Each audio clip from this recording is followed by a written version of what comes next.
যেটা সাধারণ মানুষের বাজেট এবং কৃষকদের জন্য বাজেট, গরিব মানুষের বাজেট, মহিলাদের জন্য বাজেট, ইউথের জন্য বাজেট, যুবদের জন্য বাজেট এবং কৃষকদের জন্য যে বাজেট হয়েছে তাতে যেমন মিডিল ক্লাসকে অ্যাড্রেস করা হয়েছে 12 লাখ টাকা পর্যন্ত নো ট্যাক্স রিজিম করে। আমারও এক্সপেকটেশন ছিল না, আমি হয়তো ভেবেছিলাম 10 লাখ অব্দি নো ট্যাক্স হবে, 7 থেকে 10, 7 থেকে একবারে 12। এই যে লম্বা জাম, আমাদের মিডিল ক্লাস যে সোসাইটি আছে, সমাজ আছে, মধ্যবিত্ত পরিবার যারা আছেন তারা এর ফলে উপকৃত হবেন এবং হিউজ পরিমাণ অ্যামাউন্ট টাকা আমরা আশা করছি মধ্যবিত্তরা এরপরে সেটাকে ইনভেস্ট করবে বিভিন্ন জায়গায় এবং তার ফলে দেশের অর্থনীতিতে পারচেজেবিলিটি বাড়বে, দেশের অর্থনীতিতে একটা বুম আসবে, মিডিল ক্লাসের অর্থনীতিতে একটা বুম আসবে।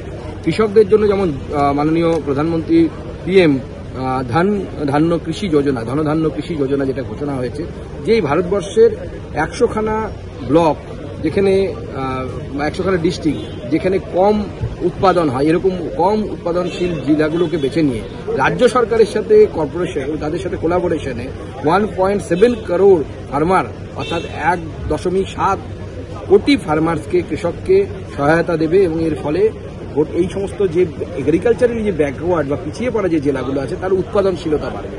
আমরা ইউরিয়ার ক্ষেত্রে আত্মনির্ভরতা আনার জন্য আসামে একটি ইউরিয়া তৈরির কারখানা তৈরি হচ্ছে। বিগত দিনে আমাদের সরকার ইউরিয়া তৈরির কারখানা করেছে, কারণ আপনারা জানেন যে আমাদের দেশে ভর্তুকিতে ইউরিয়া কৃষকদেরকে দেওয়া হয়।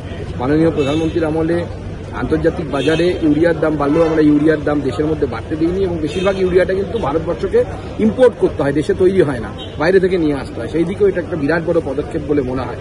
এবং তার সাথে সাথে আমি যে বিষয়টি বিশেষভাবে উল্লেখ করতে চাইব যে বেশ কিছু ওষুধ 36খানা ক্যান্সার এবং দুরারোগ্য ব্যাধির ওষুধের উপর থেকে কাস্টম ডিউটি 0 করে দেওয়া হয়েছে।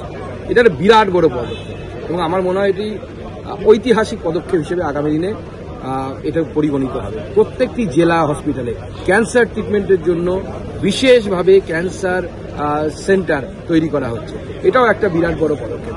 আরও MSME থেকে শুরু করে সব ক্ষেত্রকে টাচ করা হয়েছে, যার মাধ্যমে ইউথদের আস্তে আস্তে কর্মসংস্থান বাড়বে এবং আরও বেশি ইনভেস্টমেন্ট আসবে এবং এর ফলে দেশের অর্থনীতি আরও ভালো হবে। সুকান্তদা, অভিষেক গোটা রাজ্য সরকারের সাথে কোলাবোরেশনে কেন্দ্র ঘোষণা করলো প্রধানমন্ত্রী ধনধান্য কৃষি যোজনা। সেই প্রধানমন্ত্রী ধনধান্য কৃষি যোজনাতে আপনি দেখবেন যে পশ্চিমবঙ্গে ইমপ্লিমেন্ট হচ্ছে না। যারা মারামারি করে সবসময় তাদেরকে আপনি প্রজেক্ট দিয়ে কি করবেন? প্রজেক্ট এর আগে উড়িষ্যাতে আমাদের বিরোধী দলের গভর্নমেন্ট ছিল, উড়িষ্যা প্রজেক্ট পেয়েছে কেন্দ্র সরকারের সাথে কোলাবোরেশনে। এবং আমি বারবার পশ্চিমবঙ্গের রাজনৈতিক নেতাদেরকে যারা শাসক দলে আছে তাদেরকে বোঝানোর চেষ্টা করছি, আপনারা লড়াই করুন, মারামারি করুন, কিন্তু সেটা আপ টু ইলেকশন। কিন্তু ইলেকশনের পর ডেভেলপমেন্ট সেক্ষেত্রে ওরা করা উচিত না। আপনারা একটা ঘর দিচ্ছেন না বিজেপি করে বলে আর আশা করছেন কেন্দ্র প্রজেক্ট দেবে আপনাদেরকে।